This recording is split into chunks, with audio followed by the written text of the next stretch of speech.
কিছুই হয়নি, অনেকের জন্য খারাপ লাগছে। মেঘলা ওকে ক্ষমা করছে না দেখে সবকিছু ছেড়ে ও বস্তিতে পড়ে আছে। আবার দেখো আমার কাছেও ফিরে আসছে না।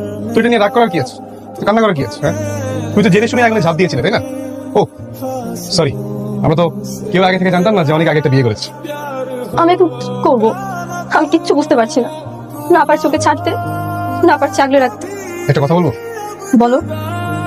আমি জানি না আসলে তুমি কথাটা বলে কিভাবে নিবে। বেশি তোমাকে ছেড়ে দাও, ডিভোর্স দিয়ে দাও। এভাবে বাঁচা যায় না, তুমি থাকবে।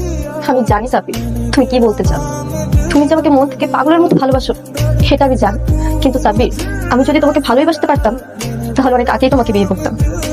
আমি শুধুমাত্র অনেককে ভালোবাসি, আর আমার মৃত্যুর আগ পর্যন্ত আমি শুধুমাত্র ওকেই ভালোবেসে যাব। ঠিক আছে, আমি না হয় তোমার জীবনের ওই রেল লাইনের দুটি সমান্তরাল রেখার মতো হয়ে থাকে, যারা এই শহর থেকে চলে যায় কিন্তু কখনো এক হতে পারে, কখনো কেউ কাউকে স্পর্শ করতে পারে।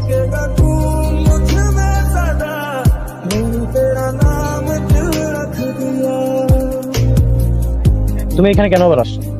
তোমাকে কেন বলছি বস্তিদার কখনো আসবে না? কেন আসবো না? তুমি আমার হাজবেন্ড, তোমার উপর আমার অধিকার আছে। আমি এখানে বারবার আসবো। কেন বুঝতে পারছো না? আমার এই জীবনটা এখন অন্যরকম হয়ে গেছে। এই জীবনে আমি কোনোভাবেই তোমাকে জড়াতে চাই না। চাও না? একটা কথা বলবো? বলো। তুমি আমাকে ডিভোর্স দিয়ে দাও।